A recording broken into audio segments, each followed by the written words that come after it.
This program is about unsolved mysteries. Whenever possible, the actual family members and police officials have participated in recreating the events. What you are about to see is not a news broadcast.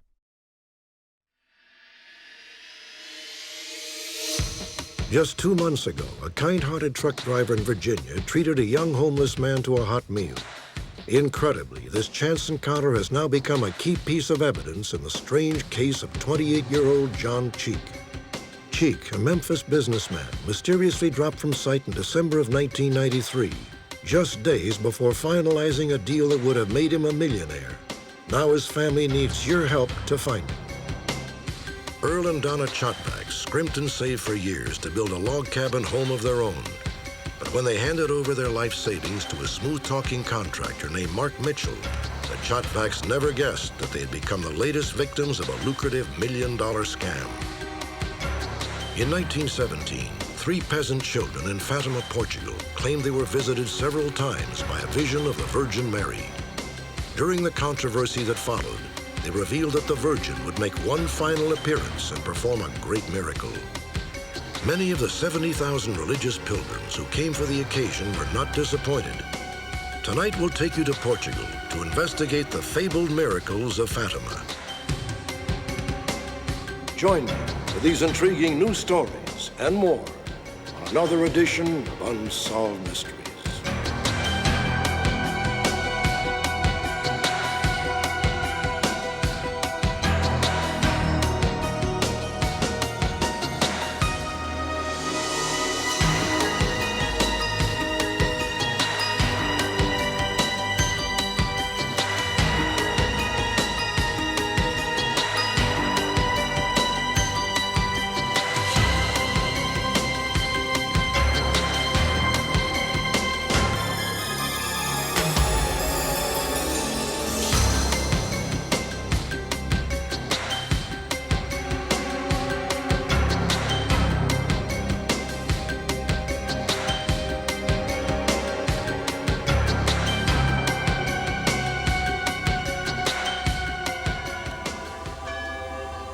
The Church of Our Lady of Guadalupe in Mexico City is visited each year by millions of Catholic pilgrims.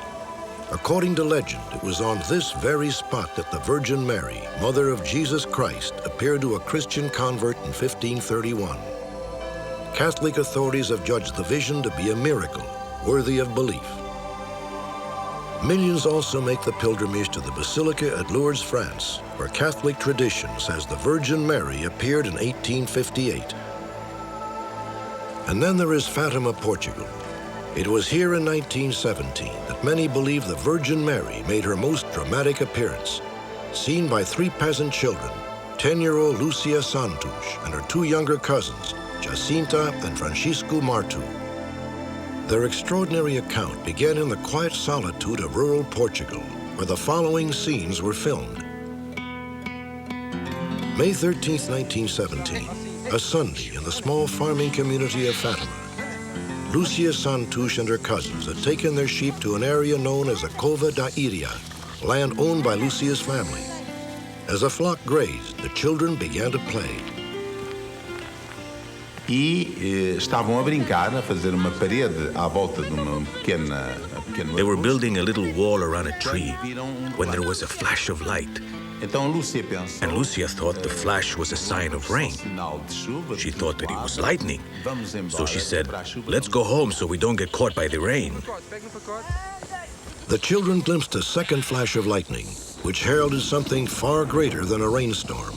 Ai, meu Deus. Não tenhas medo.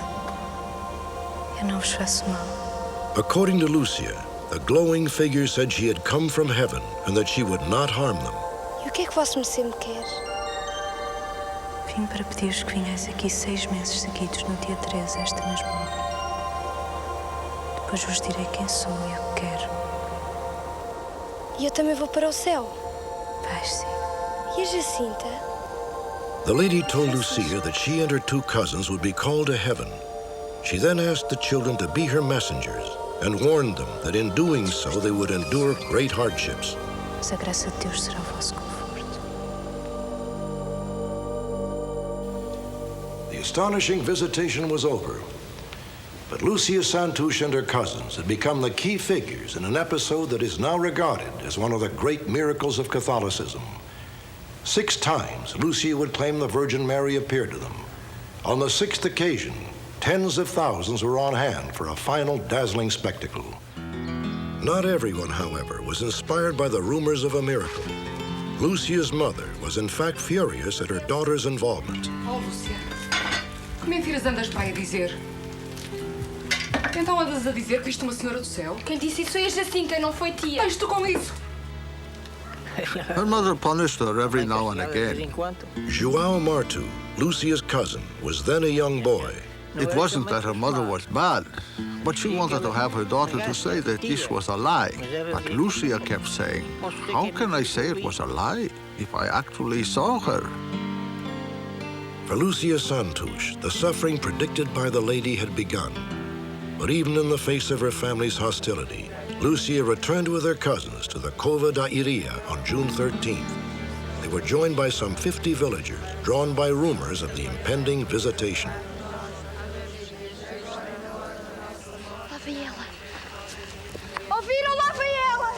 Once again, the 3 children said the lady from heaven appeared to them. As in the first visitation, only Lucia spoke to the vision. Posso-me ser como queres. Although some claimed that an unusual cloud of light was visible, no one else saw the lady from heaven. Queria pedir-lhe também que nos levasse para o céu. Sim. A Jacinta e o Francisco levo-os em breve. Mas tu ficas cá mais algum tempo.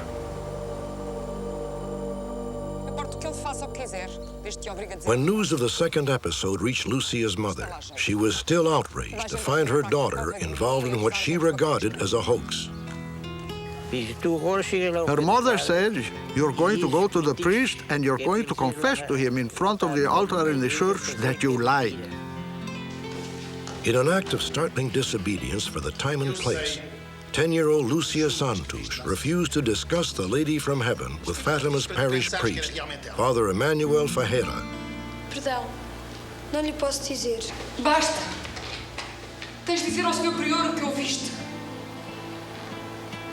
Mas, mãe, eu não posso. Não me parece que seja uma revelação do céu. Father Ferreira found himself in a politically delicate position. The government saw the Catholic Church as a bitter rival for the public's loyalty. Ferreira feared any endorsement of Lucia's claims would be taken as an attempt to boost the Church's influence and would bring the wrath of the politicians upon him. The church, for example, could be taken over by the government in the sense that the government would seize all of the church property in Portugal. There was the possibility of the government physically removing bishops, imprisoning them, or sending them out of the country. That was done with some bishops, not all. So there are many things that the government could do. Talvez se trate de engano do demónio. Talvez o demónio te tenha enganado para trazer falsas esperanças aos homens. Well, obviously, for a 10-year-old child, the word of a priest was an important thing to hear. And Lucia left the church with a very big problem. She had to admit that maybe the demon had got into her, that this was an illusion created by the devil, and that perhaps her mother was right, that she hadn't really seen anything at all. In her memoirs, which she began writing when she was 28, Lucia Santouche described her tortured internal debate. As I heard people say that the devil always brings conflict and disorder, I began to think that truly, ever since I had started seeing these things, our home was no longer the same, for joy and peace had fled. What anguish I felt.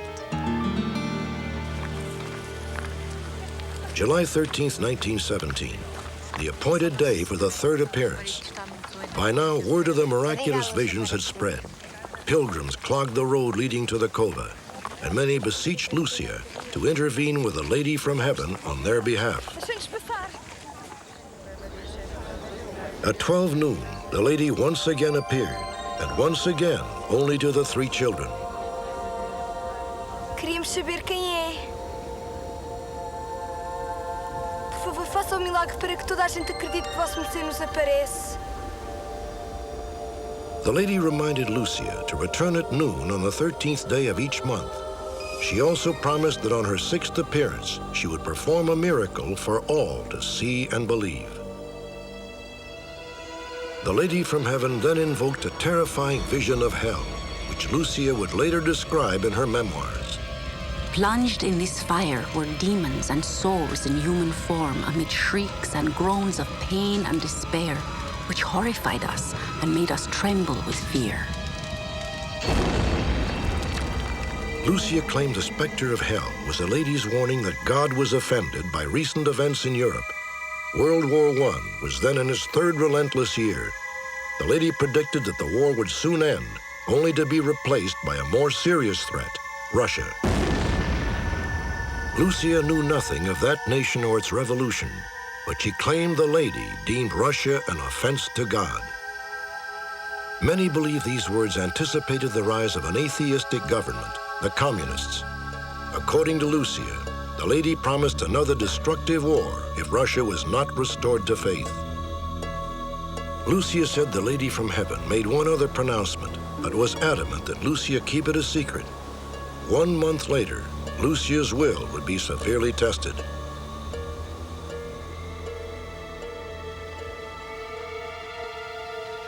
August 13th, the day of the 4th appearance, the local government administrator, Arturo Santos, offered to personally escort Lucia, Jacinta, and Francisco to the coda. Não achas que ela gostava que tu contasses esse segredo a alguém? Alguém que a pudesse ajudar nesta missão? Podes estar descansada que eu não contarei a ninguém. Está bem.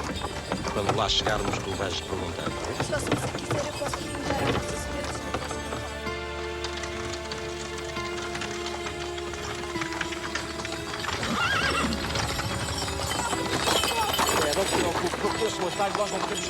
Mãe! Pai! Que é isto? The abduction was a stunning turn of events. Lucia and her cousins were whisked away to an uncertain fate at a government prison some 9 miles from Fatima. The administrator was convinced the children were perpetrating a hoax at the behest of the church, and he was certain he could coax a lady's secret, if there was such a thing, from young Lucia. Leva-o a paz.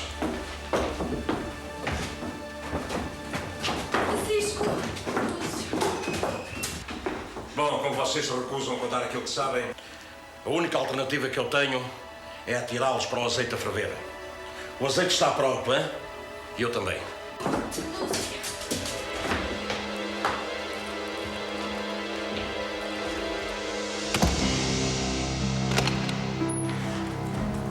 Leva-o a paz.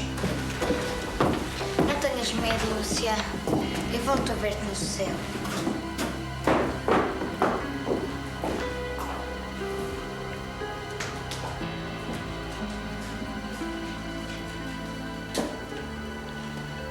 Então, ainda te recusas a contar, é? Os teus primos estão mortos. Queres que te aconteça o mesmo que a eles, é? Eu prometi a Nossa Senhora que não contava. The torment lasted for 3 days. All the while, the children's families and angry villagers clamored at the walls.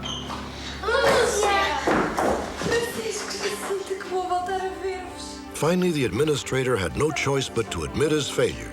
He allowed the children to return home. According to Lucia Santos, the Lady from Heaven appeared a 4th time and a 5th as scheduled. As the date for the 6th appearance approached, excitement built to a fever pitch. October 13th, 1917, the day of the long-awaited miracle dawned wet and miserable. Thousands descended on Fatima, and an ill-humored crowd milled impatiently outside of Lucia's home. There were even mutterings of reprisals against Lucia if no miracle took place. These photographs show some of the estimated 70,000 onlookers who gathered that day. Many had come from hundreds of miles away. Soon after Lucia arrived at the Cova da Iria, the torrential downpour had come to an end. The huge crowd included both the curious and the faithful. Shepherds and servants mingled with the nobility. Also in attendance were skeptical reporters from the major newspapers. The local priest, fearing a public fiasco that would embarrass the church, was among the most vocal of the doubters. Que horas é que ela disse que aparecia? Ao meio-dia. Já passa do meio-dia. Ela já não vem. Oi, são todos. Já passa do meio-dia. A senhora já não vem. Já não há milagre. Vão para casa, vá. Vão para casa. Já Lá não há vem milagre. ela! Posso-me ser que me quer? The unruly crowd grew silent as Lucia began to speak, although to the onlookers, she appeared to be talking into thin air. Eu tinha muitas coisas para lhe pedir. A cura de uns doentes e a conversão dos pecadores. Eu peço perdão pelos seus pecados. Olhem para o sol.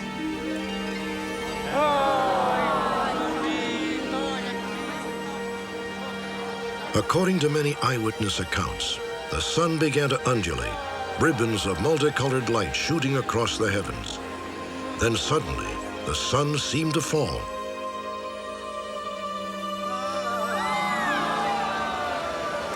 Later, many eyewitnesses would say that they feared being scorched. The crowd watched dumbstruck as the sun abruptly reversed course and returned to its rightful place in the sky. The miracle of the sun at Fatima is certainly the most spectacular physical manifestation, physical miracle that has been associated with Our Lady. She had to manifest her presence in a grand manner, in a very convincing and spectacular manner, because it was important that people all over the world should believe what she had said. The awesome celestial display supposedly lasted for 12 minutes. Accounts from within a 600-square-mile area around Fatima substantiated many of the first-hand descriptions. But incredibly, some eyewitnesses at the Cova claimed they saw absolutely nothing out of the ordinary. Still, history has favored the more spectacular accounts.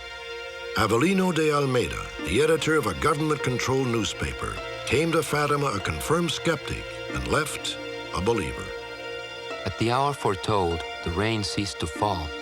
The dense mass of clouds parted, and the sun began to whirl around in a wild and violent dance, with such lovely, glowing colors passing successively over the sun's surface. In years to come, the events of October 13 would be the subject of considerable debate. Some dismissed the spectacle as a textbook case of mass hysteria, but many found the eyewitness accounts to be credible, and word spread across Europe and around the world. Today, a basilica stands where Lucia and her cousins claim to have seen the Lady from Heaven. In 1930, the Catholic Church recognized the events at Fatima as a miracle worthy of belief. Jacinta and Francisco Martu did not live to witness this official confirmation. Both died during a worldwide influenza epidemic within 3 years of the visions. Many believe it was a fulfillment of the Virgin's promise that they would soon be called to heaven.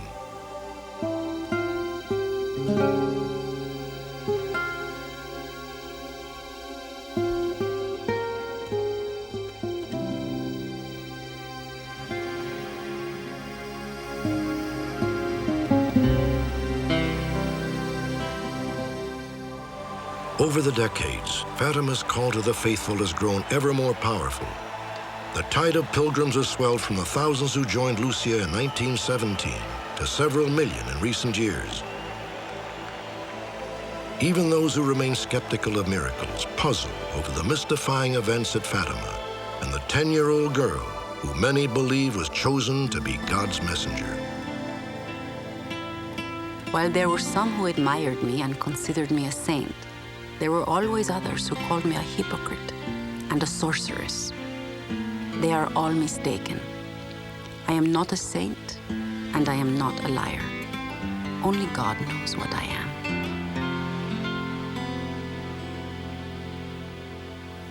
Many believe that the Lady from Heaven predicted some of the most important events of the 20th century.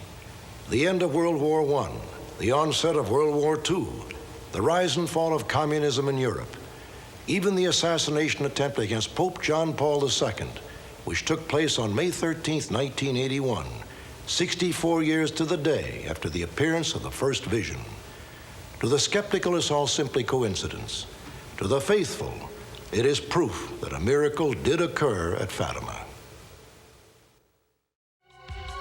When we return, a family's dream of building a home is snuffed out by a smooth-talking con artist.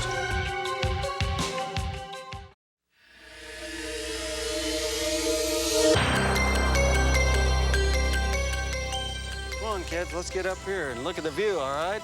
From our property, Alex. It is hard to imagine a more beautiful setting for a home than this meadow in Steamboat Springs, Colorado, 200 miles northwest of Denver. Don't you think we ought to build a log house right here and big picture window? It was here, on 6 acres of land, that Earl and Donna Chotvax planned to build their dream home. For several years, they had scrimped and saved until they finally had enough to begin construction on a modern-day log cabin, similar to this one, for themselves and their 2 children. But in 1991, the Chotvax hopes came crashing down, shattered not by accident or act of God, but by the deeds of this man, a sophisticated con artist who called himself Mark Mitchell. Look, girl, here's an ad about a log home company that needs funds. In April of that year, Earl and Donna answered an innocent-looking newspaper ad and talked to the owner of Colorado Log Homes, Mark Mitchell. Well, you know, Earl, we're kind of a young business, but we do have a couple of clients up there in Breckenridge. I could, It seemed like a great opportunity for us because the company supposedly was growing, which is one of the reasons that we really started going with this company instead of a more established company somewhere else. Also, that Mitchell's plan was simple. The Chotvax would invest $25,000 in his growing business. In return, Mitchell would give them a large discount on the construction of their log cabin. Plus, the $25,000 investment would be returned with interest. We'll knock $25,000 off the price of your home. This. What a view. Isn't that great? One humdinger. In early May, an architect and a salesman from Mitchell's office came up to inspect the Chotvax property. they looked at different views from our property and kept using the word stunning. They could build us a stunning home. If you're ready to go with this, Earl, I have a contract with me right here. Well, you know, we've got the money down at the bank, and After the Chotvax attorney approved the contract, Earl and Donna would hand over a $25,000 deposit to Mitchell's salesman. We had been saving money and living very frugally from the moment we got married. So when we gave them the $25,000, that was our whole dream. All right, now, this is my copy. That's your home. That's mine. Come on, I'll buy you lunch. Congratulations. Okay, thanks. It seemed like we'd been waiting for such a long time, and it was all coming true. I mean, they said it was real, and we believed them.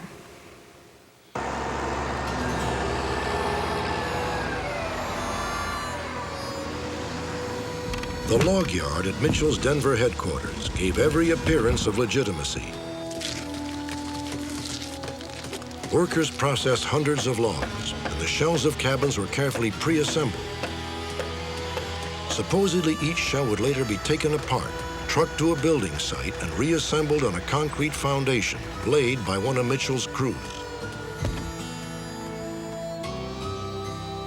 But after 8 weeks, there was absolutely no progress at Earl and Donna's property. The critical job of measuring and pouring the foundation had yet to begin. The Chotvax made the 4-hour drive to Mitchell's log yard in Denver to see for themselves what was wrong. There you go, into your new home, temporarily. Look at the logs. However, Mark Mitchell was able to lay their anxieties to rest. Very nice, huh? Feel it, feel that. They had started our shell, and it seemed to have all the basic things that were in our plans, and Earl measured it. And the kids, you know, we took pictures of ourselves inside of it, and just seemed real exciting, you know. It seemed like it was really happening again. And so, of course, then we were back up. Yeah, this is nice. But weeks more passed without any construction at the property. It took a siege of phone calls for Earl and Donna to convince Mitchell to dispatch a work crew. They sent an excavator up, and we pounded in the nails and measured where the corners of the house were and stood in the spot where the living room was going to be and imagined our view. This is the foundation, so where you'll be, the first floor will be up here, but the windows will be here. We were starting to think, well, it's not going to be done by Christmas, but it might be done by March. We still really didn't believe that it wasn't going to happen. Well, Earl, Donna, I'm sorry I had to keep you waiting. Please come in and have a seat. On October 1st, the bitter reality finally hit Earl and Donna. They had applied to their local bank for a construction loan and were stunned to discover that their request had been denied. Well, I'm afraid the news isn't good. Now, it has nothing to do with you two. The problem is with the builder. It appears this man is in some serious trouble. He has been taking deposit money, just as he did yours, and then has not started construction on the homes. As a matter of fact, Mark Mitchell is not even his real name. It's Wade Mitchell Parker. I'm awfully sorry. I wish there was something more that I could do. At that point, now, if you can find another I felt nauseous. I just suddenly just was sick, feeling as though we were going to lose all the money that we had given to Mark Mitchell. On October 5th, 1991, Donna and Earl once again drove to Colorado Log Homes, where they had a 10 a.m. appointment with a man they now knew as Wade Mitchell Parker. He showed up more than 2 hours late. I don't know what to tell you. I'm sorry. Yeah, we've been waiting for almost 2.5 hours. I tried to get to a phone. I'm sorry. Is my secretary in Could have there? called us before we left home. I tried. I'm sorry. I just got tired. 200 miles to get down here. I know it. I'm sorry. Let's go inside and we'll talk about what I got. Yeah, well, you know, nothing's been happening with our log show. Yeah, we got a little. What's going on around here? Well, just Earl, just a little hang up. If we go and sit down and cool off a little, make a couple phone calls, we'll get your money out here to you. We'll get it all done. Do you have our money? No, I don't. You don't have our money? No, I don't. I know, but let's go in. Wade Parker agreed to refund Earl and Donna's deposit. Claiming to be short of cash, he gave them a promissory note, essentially a $25,000 IOU. Go ahead and sign it. Helen, you want to witness this, please? We were still trying to be nice about it, but I think deep down inside we really both knew that probably we weren't ever going to see our money. Okay, 30 days, folks. We'll get this all wrapped up. That'll be the end of it. We finished up the meeting and we left, and that's the last time we ever saw him. I spoke to him maybe 3 or 4 times after that on the telephone, but we never saw him again.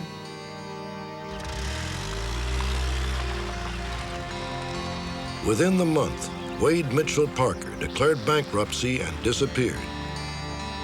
The Chotvaks never received a dime, and they soon discovered that they were not the only people taken in by the con man.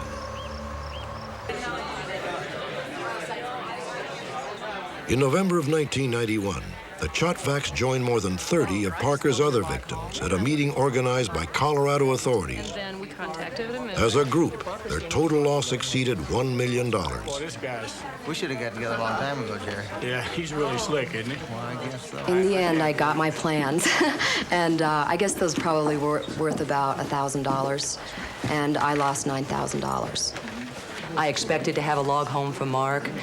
I'd expected to have my $20,000 back, and I expected all of this to happen within a very expedient amount of time, and it didn't happen. So I lost almost $25,000, and I don't have a log home.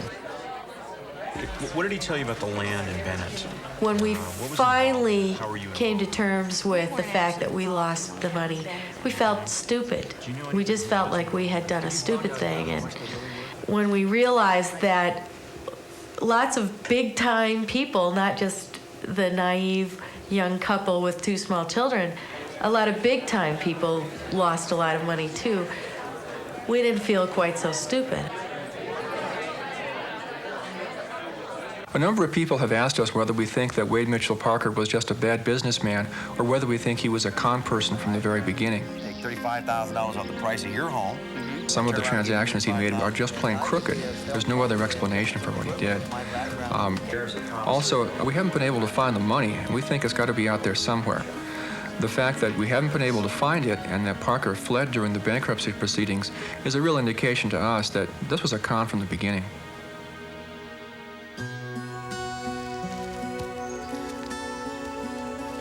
Some of Parker's wealthier victims have been able to absorb their losses or write them off as business expenses. But for Earl and Donna Chotvax and many others like them, the dream of owning a home has been snuffed out, perhaps forever.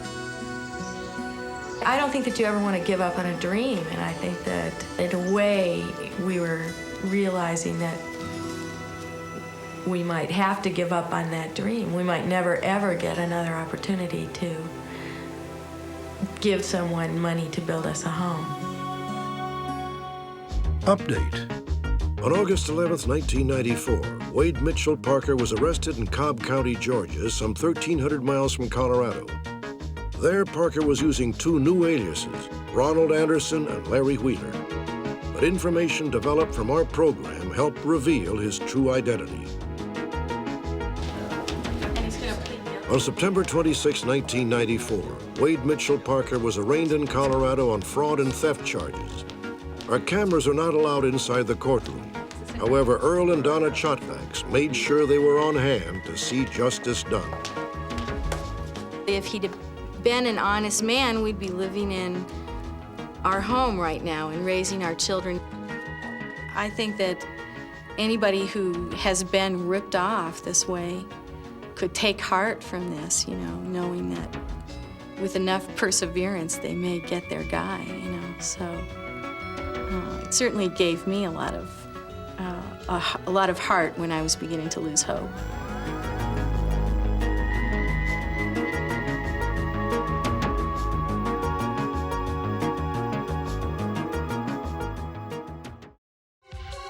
Next, a family is reunited, thanks to you, our viewers.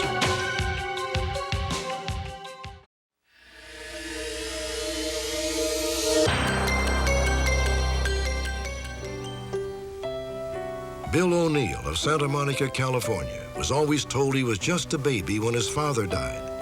But throughout his childhood, Bill was plagued by the nagging suspicion that he was somehow different from his older brothers and sisters. I was the only one with hazel eyes, and everybody else had these bright blue eyes. My skin was more like an olive skin, where they were fairer skinned. Not that anything was ever said to me or anything like that that was different than anybody else, like my mom didn't treat me any different. Just a feeling inside, like something was lost. Years later, Bill's suspicions were confirmed when he discovered that his father, Hugh Paul O'Neill, had in fact died 2 years before Bill was born. When Bill confronted his mother, she told him everything. Bill learned that in November of 1958, Paul O'Neill was a patient at Chicago's VA hospital. There, Bill's mother met a friend of Paul's named Jim Burke, a divorced father of 4. So this must be the beautiful lady you've been keeping from me. Sadly, within a month, Paul O'Neill would die. My wife, Lynn. Nice meeting you. Before long, Jim Burke became a familiar presence in the O'Neill household. 2 years later, Bill was born. His mother was pregnant again when the relationship with Jim Burke ended. Bill was stunned when his mother also told him that his younger sister, who he thought was dead, had actually been put up for adoption. In 1990, Bill O'Neill was reunited with his sister Karen Althouse. Together they set their sights on one final goal, finding their natural father, Jim Burke. On the night of our broadcast, a woman named Eileen Essler of New Lenox, Illinois, called our phone center and identified herself as one of Jim Burke's 4 children from his previous marriage. Bill and Karen were saddened to hear that their father had passed away in 1988, but they were overjoyed that Eileen and another half-sister, Sheila Ann Haskins, were anxious to meet them. A week later, Bill O'Neill, Karen Althouse, and their families gathered at Karen's house to await the arrival of Eileen and Sheila Ann. Hello there. Hello. Hi.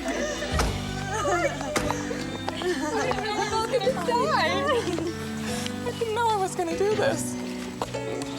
I felt a connection, a definite connection, like when I reached out to hug them.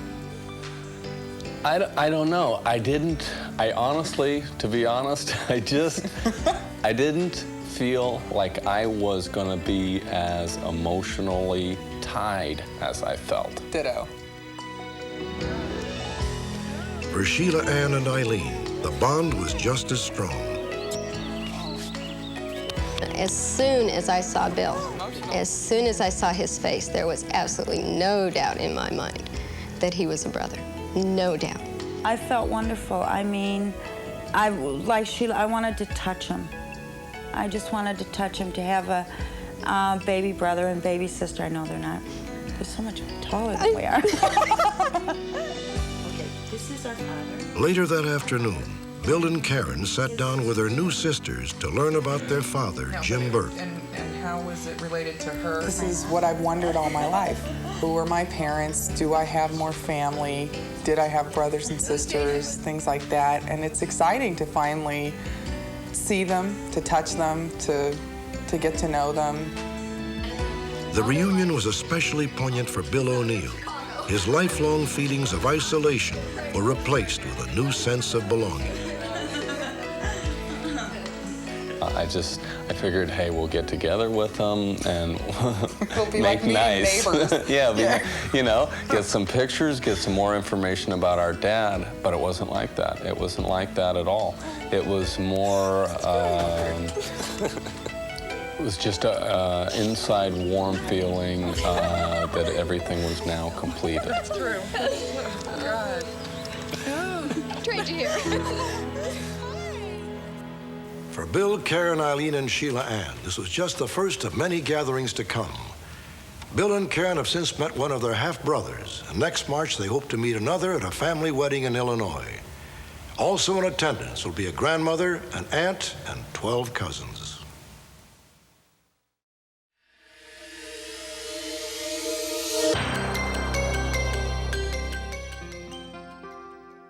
John Cheek seemed destined for success. At 26, fresh out of business school, he had been hired as a chief financial officer of one of the larger real estate companies in Tennessee. By the age of 28, John had purchased this home in a comfortable part of East Memphis. At work, he was engineering the deal of a lifetime. For months, John had helped lay the groundwork to take his company public. He had logged countless 18-hour days and flown thousands of miles to talk with investors around the country and overseas. By December of 1993, the complex plan was on the verge of completion. Millions of dollars were at stake. If the deal was successful, the company would be thrust into national prominence literally overnight. John was very proud of his accomplishment of getting this job, and he worked very hard, nonstop, almost, to see that his duties were fulfilled and that every I was dotted and every T was crossed. In their wildest dreams, John Cheek's family and friends never imagined he would end up the focus of an anguished search, his face peering out from thousands of flyers plastered around their hometown of Memphis, Tennessee. But on December 2nd, 1993, John Cheek did not show up for work. At company headquarters, surprise quickly turned to concern. I thought possibly that maybe he was just tired and he might be somewhere resting. At least that's what we were all hoping that's what had happened. But it was out of character, and then as the day went on, and then that night, when no one had heard from John, we began to know that something terribly was wrong. Early the next morning, John's car was discovered. It had been abandoned on Interstate 55, where the highway crosses over the Mississippi River, about 12 miles from John's home. There was no signs of foul play on the car. The car was checked. Everything appeared to be intact. The Cheek family examined the car also, and it appeared to be just the way John would have left it. Police theorized that John Cheek had taken his own life by leaping into the swift waters of the Mississippi. However, extensive searches of the river and its banks failed to locate his body. To those who knew John, suicide seemed out of the question from the start. We didn't believe that he could be normal right up until 11 p.m. one night, and then all of a sudden jump off the bridge the next day. So We were just left with the same position we are right now, that it was just some big mystery had happened to him and we didn't know what. 2 months passed with no leads, no word from John, no reason to believe he was even alive, until February 14th, 1994. On that day, a trucker named Ron Jackson rolled into West Memphis, Arkansas. Over the years, Jackson had seen hundreds of missing person flyers at truck stops all across the country. But now he was stunned to find himself staring into the face of someone he recognized, a young man he had befriended just the day before. You never really expected to jump right out and say, hey, I know this person. Hey, I had breakfast with this person the other morning. So that was added to my surprise of seeing this poster, and this identity was so strong. And it just kind of grabbed a hold of me and shook me like this was the individual, period. It was in Raphine, Virginia, some 700 miles east, that Ron found a young drifter sleeping inside a truck stop. You have breakfast yet? No, I have no money. No problem, let's go. I'm buying you breakfast. And my first impression of this man when I saw him is that he was not homeless people. He was not street people. In the conversation, there was no street lingo. He was clean, and the white shirt was so white, it looked like it had just come out of the laundry. Okay, help yourself. The young man didn't volunteer his name. He spoke only of an Arkansas homeless shelter that had recently taken care of him. I was there for a while. Man, Little Rock. I didn't press him. He just was rambling on in the cafeteria line. So I would have to say that he was definitely not 100% in all mental capabilities. You have a good breakfast? Yeah. Where you headed? Richmond. Ron and the drifter were headed in opposite directions. Good luck. Outside the cafeteria, they parted ways. Well, there were several things about the encounter that made us feel optimistic that it was a positive identification for John. And the first was the white shirt and tie, because that would be typical for him to be wearing that, because that's what he wore every day. He also mentioned the fact that he used very correct English and sounded like he was a well-educated person, which was obviously correct. Morning yet? Oh, yes, it's morning. For John's parents, the clincher was Jackson's description of the man's shoes. Their son had had just such a pair of slip-on moccasins, a pair that was now missing. We knew that John had a pair of shoes like this. We had not mentioned that to anyone up until this point in time. It was a very emotional bit of information, and immediately my thought was, we've got to find him quick and get him home. He's wandering around and not knowing who he is. No one can be sure why John Cheek disappeared, but his father believes John suffered a sudden episode of stress-induced amnesia known as the fugue state. It's sort of a self-preservation mechanism. If something in their past has become so stressful that they can't stand it any longer, then that's how they deal with it. They just block it all out, and you're no longer John Cheek, and you're no longer a financial officer, and you're no longer putting together a big deal. Since Ron Jackson's sighting in February of 1994, there has been no further word of John Cheek. John has brown hair, blue eyes, and stands 6 feet tall. Before disappearing, he weighed 150 pounds. John Cheek is 28 years old. There's a hole in my heart, and I'm hoping that all of this publicity will find someone that can fill that void, and a mother never gives up.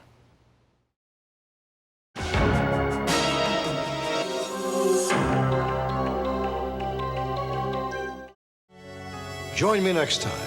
Perhaps you may be able to help solve a mystery.